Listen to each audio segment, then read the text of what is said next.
Hello and welcome to the channel. We are the Hologrumps. I am Colum. And I'm Liam.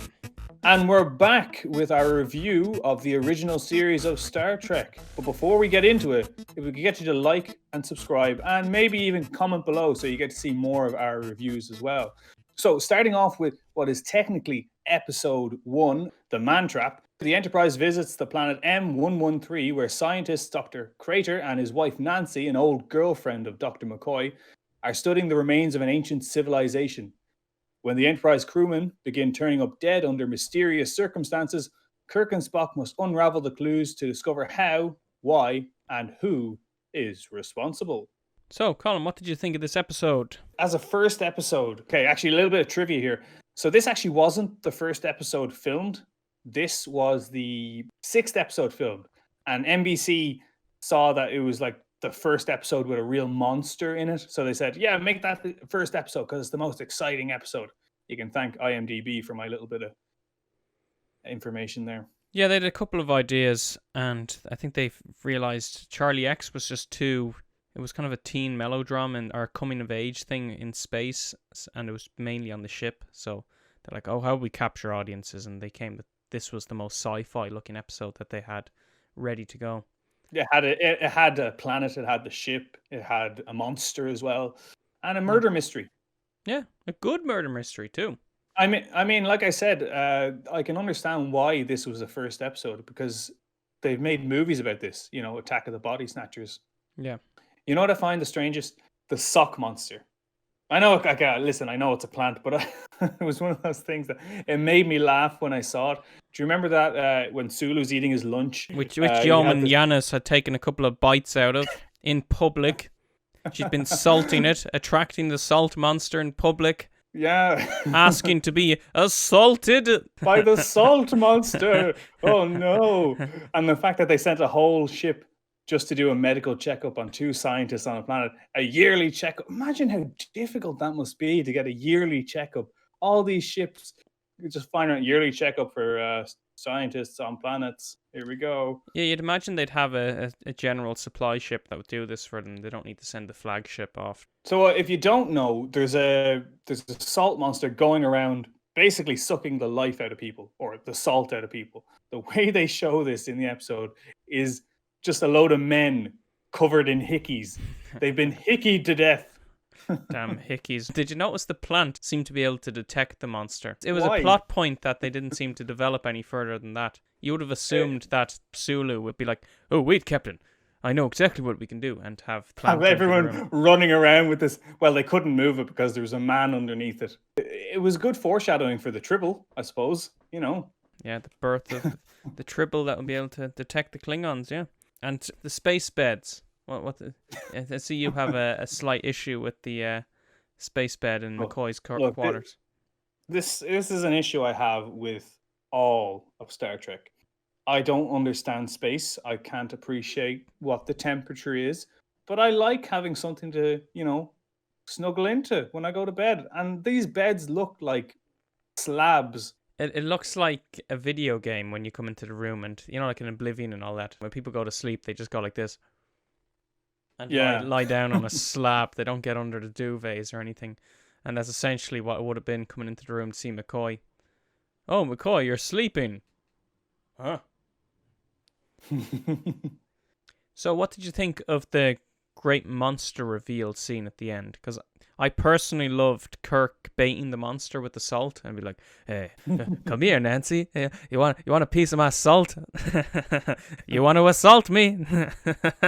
The fight. Okay, so this is the climax of the episode. We have the big fight between Spock and the monster, and I love that when he's fighting the monster and he's trying to convince McCoy to shoot the monster, he's going, "Could Nancy take this?" And he starts smacking her in the face, and she's just basically no selling it.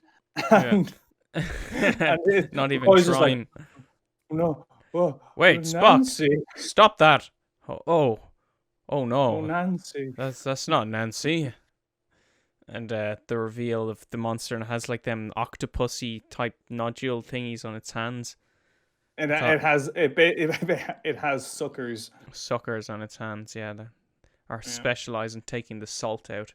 Unfortunately, you couldn't take the salt out of Spock because Vulcans have a very different chemical makeup.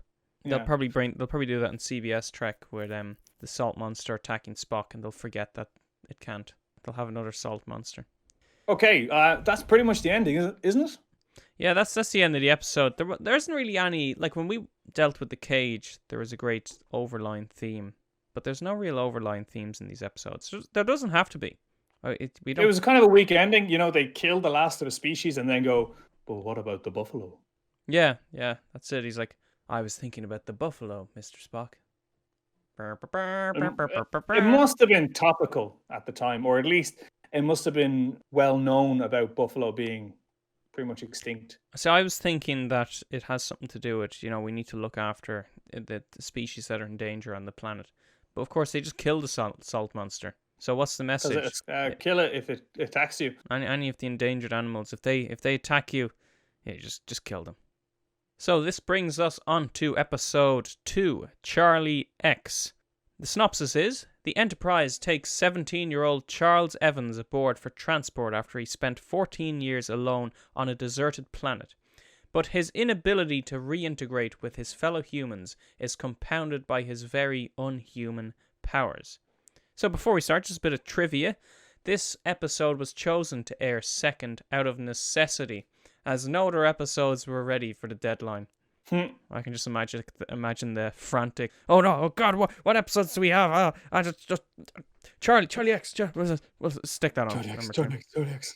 And another piece of trivia: in his only acting role in Star Trek, Gene Roddenberry voiced a chef. All the greats in Star Trek play chefs. Jonathan Frakes, Riker, Riker's Kitchen. Yeah. And another thing, Grace Lee Whitman, of course, who plays Yeoman Janice, mentions that Robert Walker, who was a method actor, completely avoided the cast on set. He was trying to stay alone and in character. And she says, he explained to us when he arrived to the set that he wanted to remain alien and apart from us. And it worked. You can see it in his performance, a subtle yet persistent air of estrangement from the Enterprise crew, and indeed from the rest of humanity.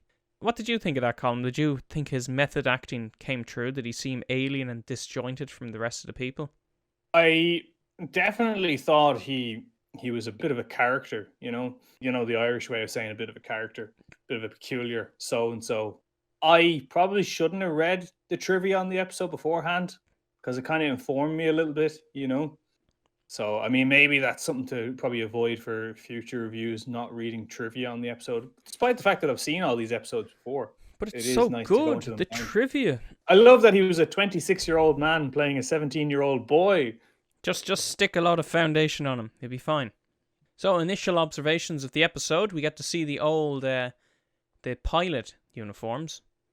I think these are the pilot uniforms from the actual Star Trek pilot as opposed to the cage. Are they? Yeah, they look quite similar. Yeah, because they just look old and washed out. That's the best way to describe it. And Charlie wears that throughout the whole episode. He has one of them uniforms. Yeah. And we get the introduction of Kirk's tunic, the green shirt, the horrible green shirt. He gets +10 charisma while he's wearing it, so it's okay. Well, in my opinion, every time he wears it, he kind of slumps back into it and he kind of, I don't know, there's something about him that's very undignified wearing that tunic. I just don't know why he picked it. Maybe he had no choice. No, he had a choice. Of course he had a choice. Actually, there's one thing that I was thinking about in the episode. Do you remember that part where McCoy starts saying all these metaphors to Charlie? He's like, you're 4-0, you're sound of wind and gate. And I was like, what? Even I don't get these metaphors. What are you're 4-0? Is he deliberately trying to confuse Charlie? It's like antagonize him. I heard you just learned all your English from a computer. Well, you're 4-0, your sound of gate and whatever. Let's talk about Uhura's singing scene for a second. And Spock playing the lute. Do you think of that as being a character moment for Spock, or do you think that was just Leonard Nimoy trying to figure out the character? Well, first of all, Liam, I'd like to correct you. It wasn't a lute. It was an electric lute. You can see him tuning it, and Uhura singing along to the notes that they're being chewed. G flat, G flat, G flat. And it's like, oh, you're doing it again. Oh, well, sing us a song, you're Uhura. Look, we get to see Spock smile, and that's kind of a nice bit of breaking the fourth wall in my own head canon, Yeah. But he shouldn't be like, let's consult the chart behind me, shall we? I'll turn around too. Spock at that point was perhaps, well, he was bemused? Is bemused on the chart? Maybe maybe CBS Trek is really, really smart. Maybe the only thing that can get to his ice cold heart is music. That's it. That's why when number one started singing, he had to laugh and sing and dance and smile along. It broke through his steel exterior. Yeah. I mean, it's there. It's in canon. Spock smiling. Can't. But I do have in my notes for this scene just 2 words: shoot me. I kind of the same, and we got a lot of this to look forward to. Uhura singing. Unfortunately, it's just some of the things that have dated in the show that you can't do anything about. Originally, she was meant to be doing like impersonations and like acting like a jester in the room, but then when she started singing, they were like, "Oh, we really got to hone in on Nichelle Nichols' musical talents." There were a couple of actually very scary moments in the episode, which I did enjoy.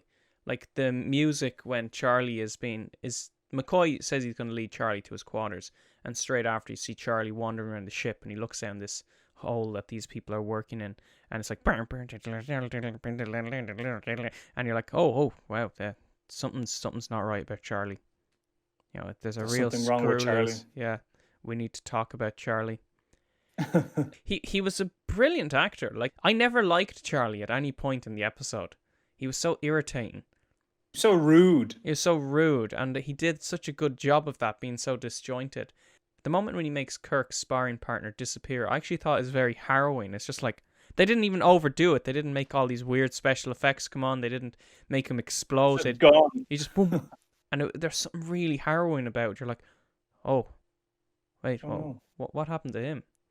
It's just really jarring to see him just disappear. But before we get to Kirk's sparring partner disappearing, do you remember Kirk's conversation with Charlie, saying it's so funny that Kirk has to be the one to give him the conversation about not about women's personal space? That hitting women is different. You can't just you get what I'm saying, God. Charlie. God, is it getting warm in here? Well, he delivered that scene to Charlie in his normal TOS uniform, and then they get into the turbo lift. And Kirk, let me just change in the turbo lift. And his hair is more slicked back, and he looks bronzer, and he's in his green tunic. And I was like, well, he's about to go shirtless. Leave him alone. I don't know why the edit was just so funny. He looked really dignified and serious in the scene with Charlie in the corridor. And then in the bridge, he's back to, hey. Hey, plus 10 charisma. So anyway, the story develops where Charlie gets this infatuation with Janice, Yeoman Janice. And he goes to her room and he gives her a pink flower, telling her that pink's her favorite, which we all guess from the subtle set pieces. Her room is pink. She wears pink. It's a pink flower. Pink is definitely her favorite. Very observant, Charlie. Have you been stalking Yeoman Janice? Oh, yeah, and also he breaks Spock's legs. Oh, yeah. Poor Spock. Yeah, Spock goes, my legs are broken. You'll have to fix his legs if you want me to control this ship. Okay, fine. In terms of character moments, I actually really liked Spock and Kirk playing chess. I don't know if I agree with Kirk winning, but I feel like that was just Shatner being Shatner. Checkmate. Yeah, I'd say that wasn't a line that wasn't a line that was meant to be in there. Checkmate. Yeah. No, Kirk doesn't lose. I imagine so. But I kind of liked it. Kirk is meant to be a very intelligent person. And that was the great foil of Spock, that Kirk brought out this other side of Spock and helped him develop his spontaneity. Now, the very ending of this has Charlie being beamed away by the Thasians, who were thought extinct, but were actually just super advanced life forms who didn't actually have corporeal forms, but they were keeping him alive. Charlie, I mean. So again, it ends on a moral question. Did you feel bad for Charlie? And do you think it was the right choice to send him off to live on this planet? Yeah, it's kind of what should we do with power that we can't control?